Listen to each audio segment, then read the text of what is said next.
सबको जय मसीह की। आज फिर से हम प्रकाशित वाक्य से पढ़ने जा रहा हैं। मुझे विश्वास है अभी तक आपको कुछ आइडिया मिला और आगे आपको इसको पढ़ने के लिए एक इच्छा आए होंगे। मैं आपसे कहना चाहता हूँ ये किताब बहुत मुख्य है, बहुत इम्पोर्टेंट है ऑल बाइबल में। इस किताब कहीं न कहीं छिपा हुआ है। लोग इस पर ज़्यादा प्रचार नहीं करते हैं, नहीं पढ़ते हैं।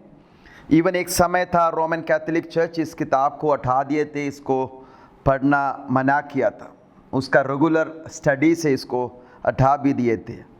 तो इस किताब आज के समय के लिए हमारे लिए बहुत महत्वपूर्ण है और ये परमेश्वर का सिद्ध योजना है कि हम इस किताब की ओर ध्यान लगाएं और हमें इसे समय मिला कि हम इसको रेगुलर पढ़ते आए। मैंने आपसे पूछा किसी को अगर कोई भी बात पे समझ में नहीं आया तो आप पूछना, ज़्यादा सवाल तो नहीं आए, इसके मतलब आपको सब कुछ समझ में आ रहा है। ये क्वेश्चन आए थे पिछले दिन में, एक सिस्टर ने पूछा ये बेबीलोन क्या है, क्योंकि बेबीलोन का वर्णन हमने एक जगह इससे पहले पढ़ा। आज हम 17 और 18 अध्याय से पढ़ेंगे जहाँ पर बेबीलोन के विषय में, उसका अंत के विषय में वर्णन किया।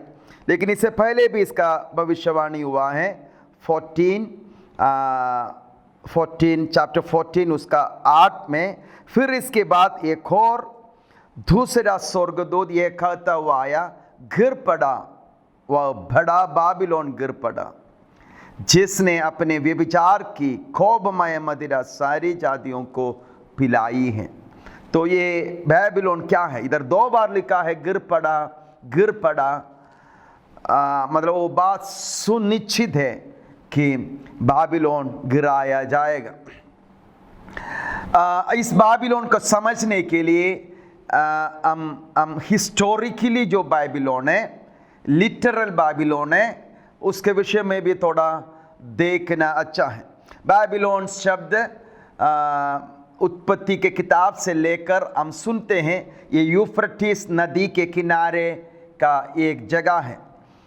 विश्व का मानव का सबसे पहला बलवा, रेबेलियन अगेंस्ट गॉड, परमेश्वर के विरोध जो किया वो इस शहर में किया है। निम्रोद जो नूह का पुत्र हाम, उसके पुत्र खुश के पुत्र था निम्रोद। उत्पत्ति की किताब हम जाके पढ़ना नहीं है, आप देख लेना। उत्पत्ति की किताब 10 का 8 और 11 का 1 से 4 जब पढ़ेंगे उसमें इस बात का वर्णन किया है। आपको यह कहानी मालूम होगा। निम्रोद उस समय एक बहुत बड़ा शिकारी थे। इवन शिकारी उधर लिखने के मतलब है केवल जानवर का शिकारी नहीं हो, मनुष्यों को भी शिकारी थे, बड़ा बलवान थे। ही वॉज ए किंग और राजा था और सारे पृथ्वी में एक ही भाषा था और सब लोग निम्रोद के पीछे थे।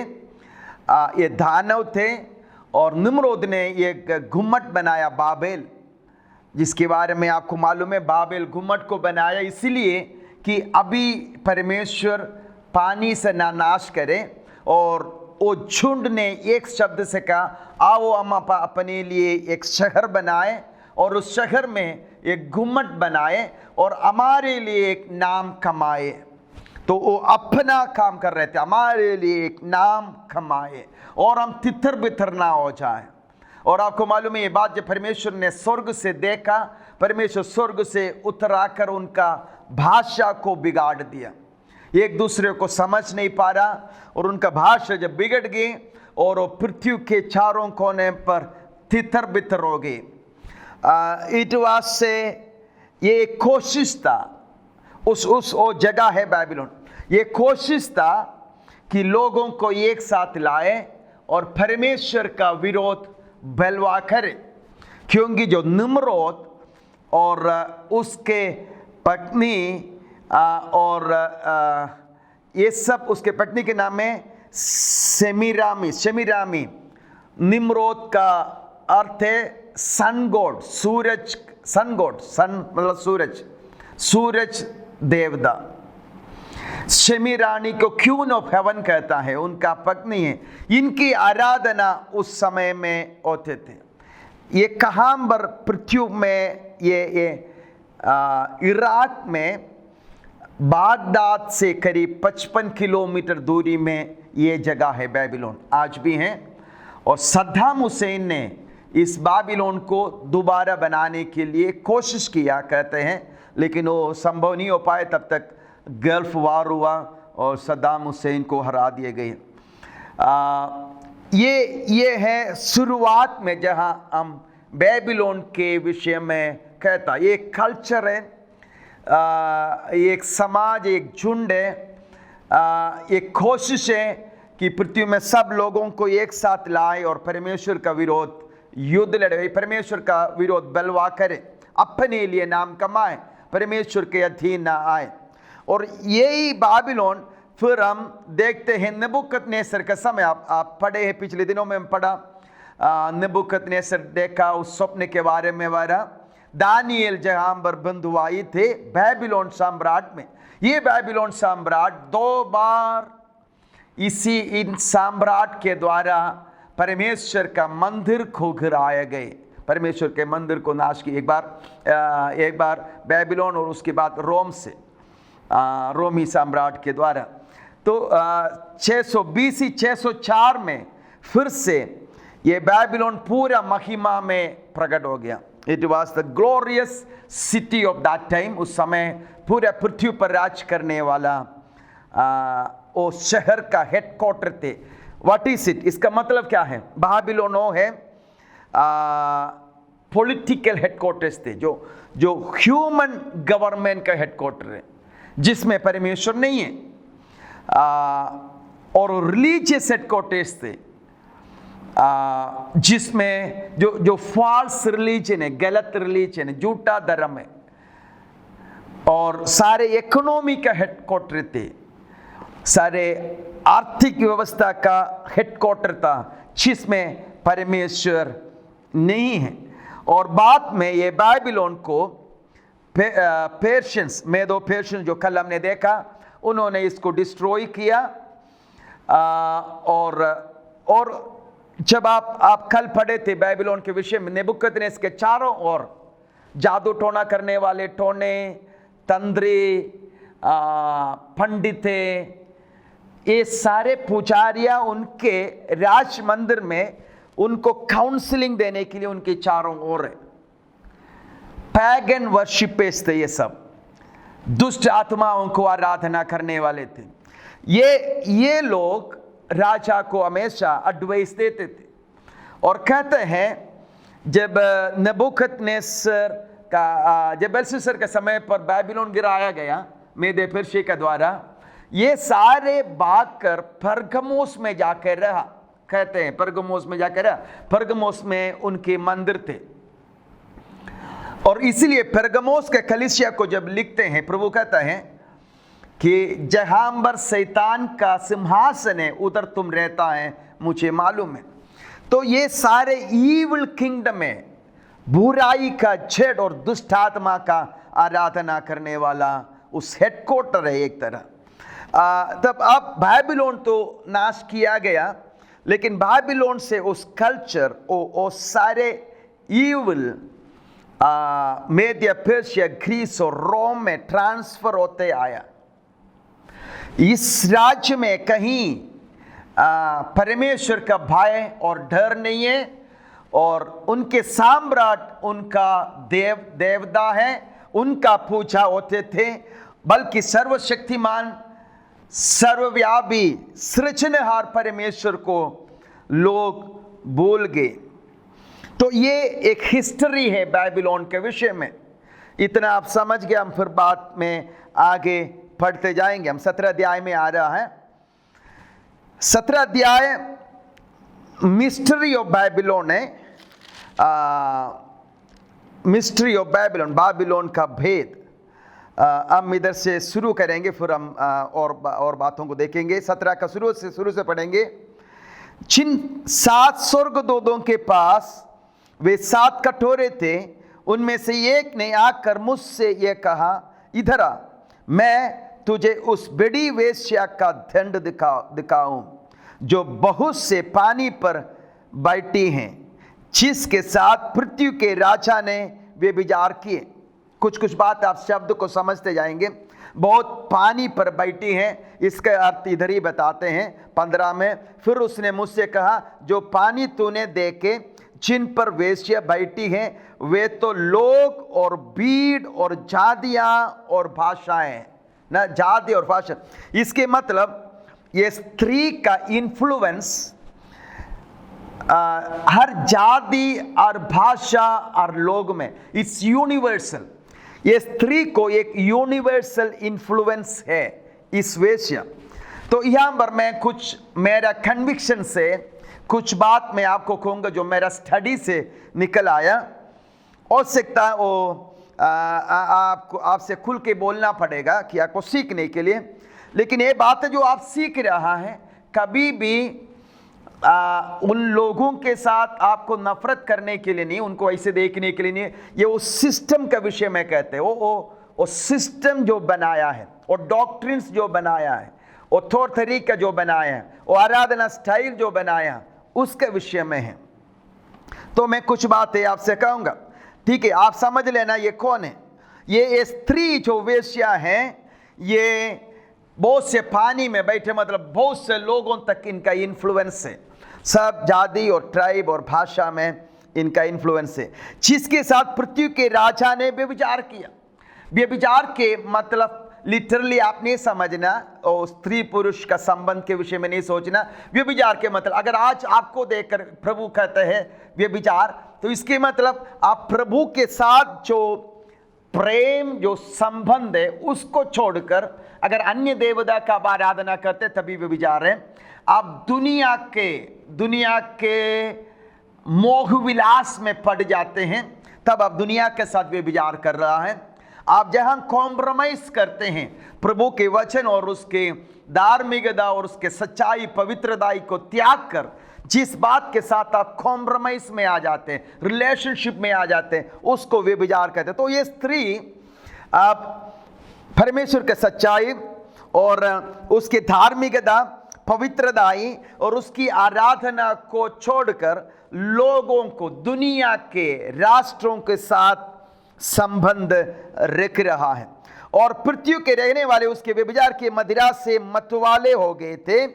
तब वह मुझे आत्मा में जंगल को ले गया और मैंने लाल रंग के पशु पर, जो निंदा के नामों से भरा हुआ था और जिसके 7 सिर और 10 सींग थे, और एक स्त्री को बैठे हुए देखा।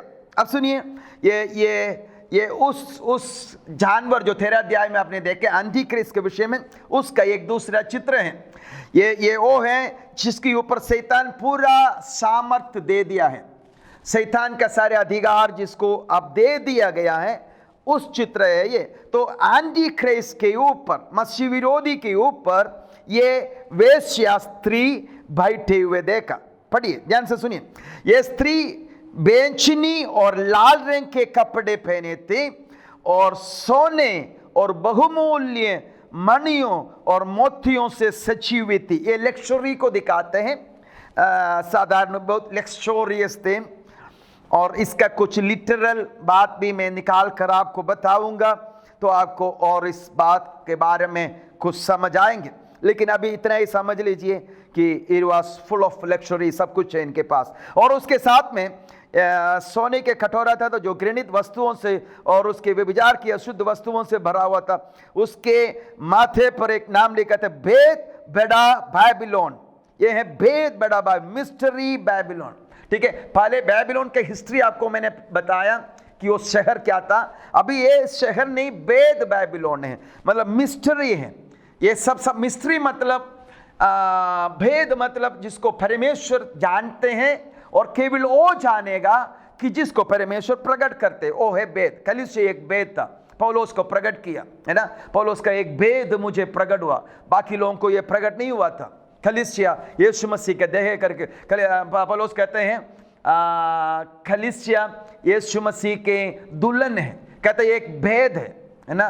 तो ये एक भेद है जो परमेश्वर सब कुछ जानता है और केवल उतना और उतना सीमा तक और उतना ही लोग समझते जिसको परमेश्वर उसको प्रकट करना चाहता। तो भेद बाबिलोन, भेद बड़ा बाबिलोन पृथ्वी के वेश्या और घृणित वस्तुओं के माता। मैंने उस स्त्री को पवित्र लोगों का लहू और यीशु के गवाहों का लहू पीने से मतवाली देखा। तो ये स्त्री कलीसिया को सताया है। ये ऑर्गेनाइजेशन है, ये झुंड है जो कलीसिया को, सच्चे कलीसिया को, जो सच्चे प्रभु के चेलों को सताया। तो उनका खून पी के ये मतवाले हो गया, मतलब उनको सताया, उनको मार डाला। ये सारे बातें आप समझ सकते हैं। तब उस स्वर्गदूत ने मुझसे कहा, तू क्यों चकित हुआ? मैं इस स्त्री और उस पशु का जिस पर वह सवार है और जिसके साथ 7 सिर और 10 सींग है, तुझे भेद बताता हूं। जो पशु तूने देखा है वह पहले तो था और अब नहीं है, और अथाह कुंड से निकलकर विनाश में पड़ेगा। अथाह कुंड से निकलकर विनाश में पड़ेगा, शैतान है। अथाह कुंड में निकलकर विनाश में शैतान पड़ेगा। लेकिन इधर शैतान अब अधिकार एंटी क्राइस्ट को दिया है, और पृथ्वी के रहने वाले जिनके नाम जगत की उत्पत्ति के समय से जीवन के पुस्तक में लिखे नहीं गए, इस पशु की वह दशा देखकर कि पहले था और अब नहीं है और फिर आएगा, अचंभा करेंगे। और बुद्धि के लिए जिसमें ज्ञान है यही अवसर है। वे 7 सिर 7 पहाड़ है जिस पर वह स्त्री बैठी है। तो अब कुछ बातें क्लियर हो रहा है। ये 7 सिर 7 पहाड़ है। तो ये एक सिटी है, ये सिटी भी है, एक सिस्टम है, एक ऑर्गेनाइजेशन है। तो 7 पहाड़ के ऊपर एक सिटी है। मैं थोड़ा थोड़ा क्लू आपको बताते जाएंगे। 7 पहाड़ पर रहने वाला सिटी रोम है, रोम। वे 7 राजा भी हैं, 5 तो हो चुके और 1 अभी है, और 1 अब तक आया नहीं, और जब आएगा तो कुछ समय तक उसका रहना भी अवश्य है। जो पशु पहले था और अब नहीं है, वह आप 8वीं है, और उन 7 में से उत्पन्न हुआ और विनाश में पड़ेगा। आपको कुछ समझ में नहीं आए होंगे कि पहले था और अब नहीं है, ठीक है। ये सारे जो वर्णन किया हुआ है, मेरा स्टडी और मेरा समझ से मैं आपसे कहना चाहते 7 और 8 जिसको कहा, इजिप्ट, असीरिया, बाबिलोन, मेदो पर्शिया, ग्रीस 5 हो गए, है ना।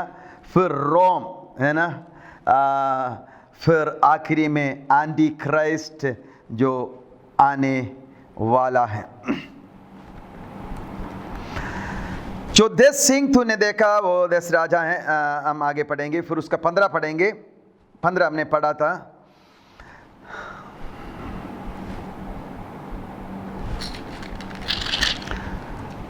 तो ये सारे बात हैं। तो आपको कुछ समझ में आ रहा है। मिस्ट्री बाबिलोन के विषय में, अभी मिस्ट्री बाबिलोन, भेद बाबिलोन, भेद बड़ा बाबिलोन के विषय में देख रही है क्या है। कुछ लोग कहता है ये जो बाबिलोन आज का इराक में जो जगह बागदाद से जो 55 माइल दूर है, जो कह रहा था वो जगह जहाँ बाबिलोन था पहले। कुछ लोग कह रहे हैं अभी बाबिलोन दोबारा बनाया जाएगा, एंटी क्राइस्ट आएगा, ये एकदम बाबिलोन को फिर से एक बहुत बड़ा शहर बनेगा, और वो सारे कॉमर्स, सारे पॉलिटिक्स, सारे रिलीजन का हेडक्वार्टर रहेगा। ये कुछ लोगों का विश्वास है। कुछ लोग, बाकी लोग कहते हैं एक सिंबॉलिक है, ये ऐसे लिटरली एक शहर नहीं है, एक चित्र है। कुछ लोग कहते हैं वो बाबिलोन आज का रोम है, जो यहाँ पर भेद बाबिलोन है वो आज का रोम है। आपको पता है रोम में कौन सा, किसका हेडक्वार्टर है? कैथोलिक चर्च का हेडक्वार्टर है। हम लोग इतने बातें इस पॉइंट से हमें निकला है। ये हार्लोट वेश्या, ये स्त्री एक सिटी है, इंटरनेशनल सिस्टम है, 7 पहाड़ के ऊपर बैठे हुए, पर्पल और रेड पहना हुआ है। कैथोलिक कैर्डिनल बिशप लोग रेड लाल कपड़ा पहनते हैं, कोट पहनते हैं, और नॉन कार्डिनल बिशप पर्पल का रंग का वस्त्र पहनते हैं। ये कार्डिनल्स हैं जो पूरा रोम का साम्राज्य को, रोम का उस सिस्टम को रूल करते हैं, उसके ऊपर राज्य करते हैं। और आपको मालूम है स्त्री, कलीसिया को स्त्री कहते हैं, कलीसिया स्त्री है। तो वेश्या फॉल्स रिलीजन है, झूठा कलीसिया है। आपको कुछ और बातें समझने के लिए बेबीलोन का इतिहास में जब आप देखें तो यही बाबिलोन शहर था जो मूर्ति पूजा को बढ़ावा दिया, और उनके राजा है थे जो परमेश्वर के विरोध बातें करते थे। तो आपको इस सिस्टम को समझने के लिए, पूरे बेबीलोन गिर गया तो समझने के लिए अगर 18 अध्याय में आए तो कमर्शियल बेबीलोन है, तो ये गिर गया, मतलब ये सिस्टम जो आज का है परमेश्वर का बिना बनाया हुआ सिस्टम, अगर वो रिलीजन है, अगर वो पॉलिटिकल है या कमर्शियल है, वो सारे गिराएंगे। प्रभु यीशु मसीह जब अपने 4 वर्ष का राज्य करने के लिए इस पृथ्वी में आएंगे, इस बाबिलोन सिस्टम के ऊपर वो अपना राज्य नहीं बनाएगा, इसको गिराएगा, इसको नाश करेगा, फिर वो अपना सिस्टम से बनाएगा। इसलिए इसको घिरना जरूरी है। आज का एजुकेशन सिस्टम झूठ और गलत और धोखे में बनाए हुआ बिजनेस सिस्टम, ये सारे घिरना जरूरी हैं। ये घिरेगा। आज का रिलीजन जहां सृजनहार का परमेश्वर को त्यागा और मूर्ति पूजा से भरा हुआ है, वो भी घिरना जरूरी है। हालेलुया। तो 17 अध्याय में रिलीजियस बाबिलोन है, ये वेश्या रिलीजियस बाबिलोन, वो उसका हेडक्वार्टर है। हम लोग निम्रोद के बारे में सुना, निम्रोद बाद में उनकी आराधना किया, सन गॉड है, उनके पत्नी सेमिरामी ओ क्वीन ऑफ हेवन कहता है, उसका बेटा है थम्मुस, और थम्मुस को लोग आराधना करते आया। वो कहते थम्मुस मिराकुलसली जन्मा है, जैसे यीशु कुंवारी में जन्मा, वो भी कहता है कि ऐसे थम्मुस उनको मिला है, और थम्मुस की आराधना उस समय से लेकर आया। ये बाबेल से ही बाल देवता हुआ है। ये सारे आप बाइबल में भी जितना देवी देवता हैं, ये सारे उधर से ही शुरू होता है। कॉन्स्टेंटाइन जब रोम के सम्राट मसीहत को अपनाया, उधर क्या हुआ? कॉन्स्टेंटाइन जो दुष्ट आत्माओं की आराधना कर रहे थे, उनको वो कलीसिया के अंदर लाया, मतलब ये दोनों मिक्स कर लिया, मूर्ति पूजा लाया। जो आज आप देखते हैं, एक स्त्री एक बच्चों को लेकर खड़े हैं, ये मरियम और यीशु कहते हैं, वो मरियम और यीशु नहीं है, वो पुराना पैगन रिलीजन में जो देवी थे उनका चित्र है। तो ये मूर्ति पूजा कलीसिया के अंदर कॉन्स्टेंटाइन के समय से लेकर आगे, और उस दिन से आपको आगे सारे इतिहास मालूम है, नहीं तो आप इतिहास पढ़ लेना कि ये सिस्टम, ये सिस्टम, ये अधिकार सच्चे मसीह के चेलों को विरोध कितना अधिक पेर्सिक्यूशन ने कर दिया है, कितने अधिक पेर्सिक्यूशन यहाँ पर हुआ है। और सही ब्लास्फेमी, परमेश्वर का विरोध करने वाला बात इस सिस्टम के अंदर से हुआ। एक समय था इस चर्च के अंदर, कुछ किताबें प्रिंट किया, बोला जो किताब खरीदेगा उसका पाप क्षमा हो जाएगा। वो ब्लास्फेमी है। और अभी भी चलते हैं। अभी भी उनके किताबों में लिखा है, एक बिशप फादर को पाप क्षमा करने के अधिकार है, तो उनके लोग अपने पाप जाकर उनको बताते हैं और वो क्षमा करते हैं। और बहुत सारे अन्य जाति से उस राजा के द्वारा आया हुआ रीति रिवाज है, ईस्टर जो हम कहता हैं, वो भी अन्य जातियों से आया हुआ एक सेलिब्रेशन है। हम उसको ईस्टर नहीं बनाते, हम उस दिन को, बल्कि हम कहते हैं यीशु मसीह जी उठा, इसलिए उसका वचन देते हैं। नहीं तो उसका अंडा ये सब आप अगर डिटेल में सीखना चाहते हैं तो हम अलग से क्लास लेंगे। There are so many things that crept into कलीसिया के अंदर घुस के आया हुआ बहुत सारे बातें। तो उसका विनाश 17 अध्याय में होगा। उसके विनाश के वचन हमने नहीं पढ़ा। उसके साथ साथ कॉन्स्टेंटाइन जब आपने इस क्रिश्चियनिटी को अपनाया और पोप को अपने अधिकार भी दिया, अपने साथ बैठाया और उस अधिकार भी उनको दे दिया, तो वो ट्रांसफर होकर उनके ऊपर वो आया। तो क्या मैं कंक्लूजन, अभी पहले इसके विनाश के बारे में आप पढ़िए। ये जो स्त्री है उसके विनाश के बारे में 16 वचन में लिखा है, जो 10 सिंह तूने देखे और पशु और उस वेश्या से वैरी रखेंगे। तो 3.5 साल में, 3 साल के बाद में, तो ये पशु इसका विरोध में हो जाएंगे। कौन पशु? एंटी क्राइस्ट, जो पॉलिटिकल रूल पहले इसको साथ में लिया राज्य करने के लिए, पहले साथ में लेकर चला, अंत में उनका विरोध में हो जाएंगे, उनको गिराएंगे और मार के नष्ट करेंगे, क्योंकि परमेश्वर उनके मन में ये डालेगा कि वे उनकी मनसा पूरी करें। और जब तक परमेश्वर के वचन पूरा ना हो, उसके ऊपर पशु ने वेश्या से वैरी रखेंगे और उसे लाचार और नंगी कर देंगे और उसका मांस खा जाएंगे और उससे आग में जला देंगे। तो मतलब ये एंटी क्राइस्ट जब राज्य में आएंगे और रोमन सपोर्ट के साथ आएंगे, उस कलीसिया का सपोर्ट के साथ आएंगे, लेकिन बीच में उनको नाश कर देंगे, उनको गिरा देंगे और नाश कर देंगे। और अब मैं यहाँ पर खड़ा होकर एक और बात कहना चाहते हैं। मैंने आपसे कहा बहुत अच्छे लोग रोमन कैथोलिक कलीसिया के अंदर हैं, लेकिन जो वर्णन मैंने इधर से पढ़कर इसका अर्थ आपको दिखाया वो व्यक्तिगत रूप में नहीं लेना, ये सिस्टम है। तो मैं कहूँगा इधर इसको और साफ करने के लिए, this is not just Catholic church, this is Catholic plus.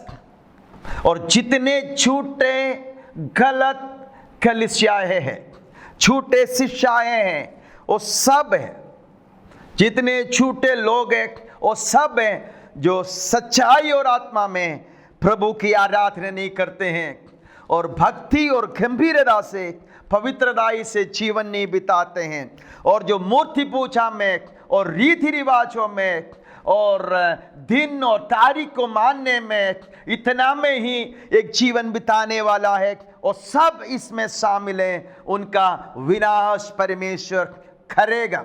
मेरा प्रार्थना यह है इससे पहले कि हम परमेश्वर का डर और भय मानकर उसका वचन पढ़ने, उस पर चलने के लिए कलीसिया तैयार हो जाएं कि जब वो आए हम उठा लिया जाए और हम यहाँ पर ना रहे। 18 अध्याय जल्दी से मैं समाप्त करूंगा, 18 अध्याय पढ़कर। 18 अध्याय, दिस इज कॉमर्शियल कैपिटल, ये कॉमर्शियल बाबिलोन है। इसमें से बहुत सारे बातें कहने के लिए नहीं है, आप पढ़ लेना। कुछ बातें, कुछ वचने पढ़ेंगे। 2 में गिर गया, बड़ा बाबिलोन गिर गया, ये कॉमर्शियल बाबिलोन का विषय में कहते हैं। आप पूरे पढ़ेंगे, सिंबल से आपको समझने वाला बात है इसके आगे हैं। उसके 3, क्योंकि उनके व्यभिचार की भयानक मदिरा के कारण सब जातियां गिर गई हैं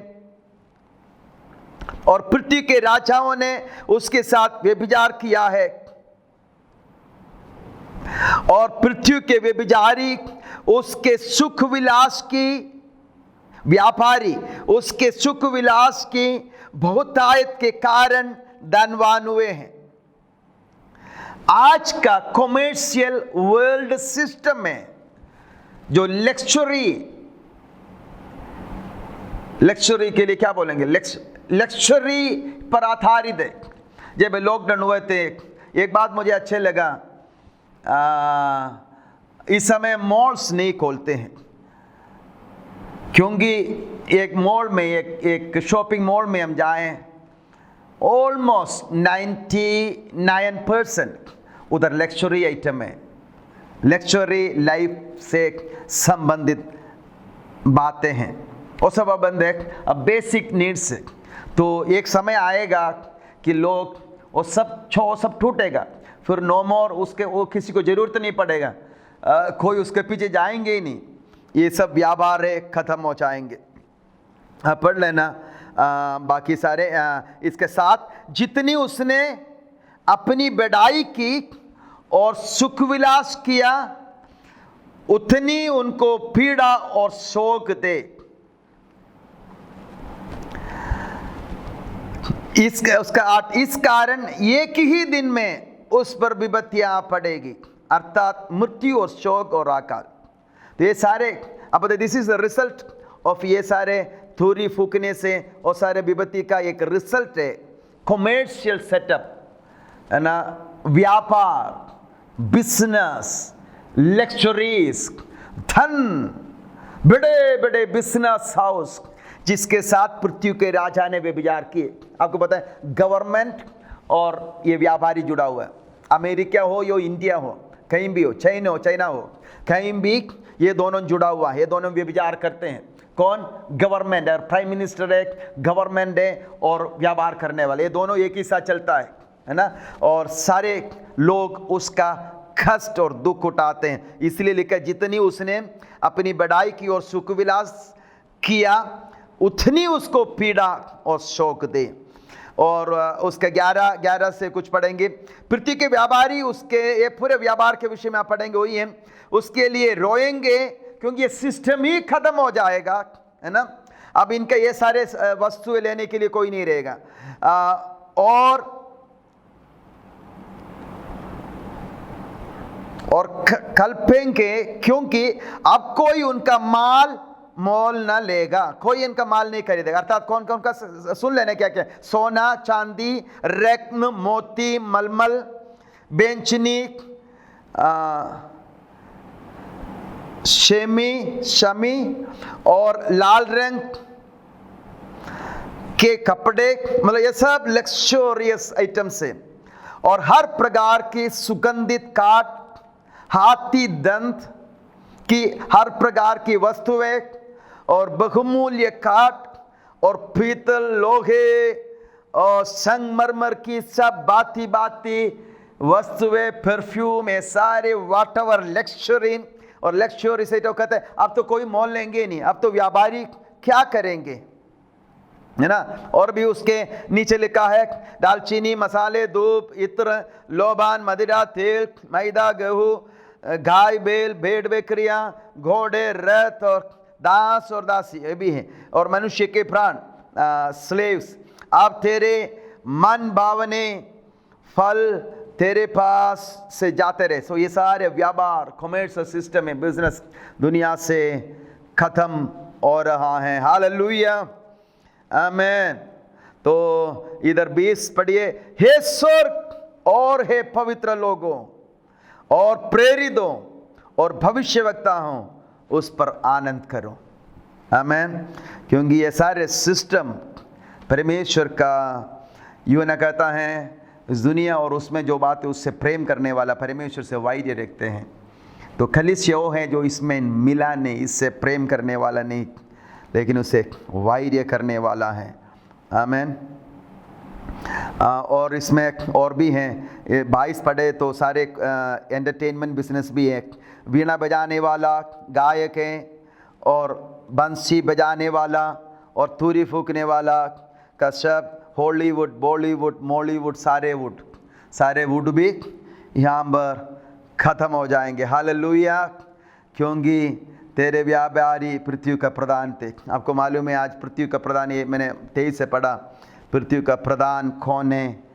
आमीन। आज व्यापारी लोग हैं, बिजनेस पीपल हैं। हमारे लिए एक शब्द है, ध्यान से सुने, उसको पढ़कर हम प्रार्थना करेंगे। हमें क्या करना है? फिर मैंने स्वर्ग से एक और शब्द सुना, हे मेरे लोगों, उसमें से निकल आओ कि तुम उसके पापों में भागी ना हो और उसकी विपत्तियों में से कोई तुम पर आना पड़े। तो आज हमारे लिए संदेश है, उसमें से निकल आओ, उस वर्ल्डली सिस्टम से निकल आओ और तुम उसमें भागी ना हो। आमीन। और तुम उसमें भागी नहीं, इसका मतलब नहीं कि आप जाके ना खरीदे, इसके मतलब ये नहीं कि आप बिजनेस करें, लेकिन इस वर्ल्ड सिस्टम में ना मिल जाए, उस तौर तरीका से ना करे। काम करे, धान बोए, गेहूँ बोए, काटे, पशु पाले, बिजनेस करे, ये सब हम उस दिन तक करते रहेंगे, लेकिन इस शैतान के सिस्टम के अंडर नहीं है। आमीन। आइए हम प्रार्थना करें। स्वर्गीय पिता परमेश्वर, हम आपको धन्यवाद करता है, फिर से तेरे वचन से सीखने के लिए सिखाए देखिए, धन्यवाद। आमीन, हालेलुया। आपने लिखा एक बार और मैं पृथ्वी को नहीं, आमीन, स्वर्ग को भी हिलाऊंगा। इसके मतलब जितना हिलाया जाएगा सबको तू हिलाएगा, ताकि जो हिलाया ना चाहे और बना रहे। प्रभु आप उसको बना रहे हैं, जो हिलाए ना चाहेगा वो तेरा कलीसिया है। प्रभु आज ऐसे हिलते हुए दिखता है, आज बस कमजोर और बलहीन दिखता है, लेकिन तू उसी को मजबूत कर कर खड़ा कर देगा और सब कुछ सिस्टम जो आज दुनिया में बनाया तो हिलाएगा और नाश करेगा। धन्यवाद तेरा योजनाओं के लिए, धन्यवाद प्रभु, आपने प्रार्थना सुना और भी तेरा वचन को सीखने समझने के लिए सहायता कर। धन्यवाद, आपने प्रार्थना सुना, यीशु के नाम पर मांगते हैं, आमीन। आगे के क्लास शायद एक ही क्लास में हो जाएंगे, मिस नहीं करना, बहुत इंपॉर्टेंट क्लास आगे हैं। से एक में हम खत्म करेंगे या 2 क्लास में जाएंगे और डिटेल में पढ़ना है तो खास हम मिलेनियम, 1000 वर्ष का राज्य और उसके बाद एटर्निटी, ये दोनों बात, यीशु मसीह का आगमन, महिमामय आगमन, ये सारे हम पढ़ेंगे। God bless you.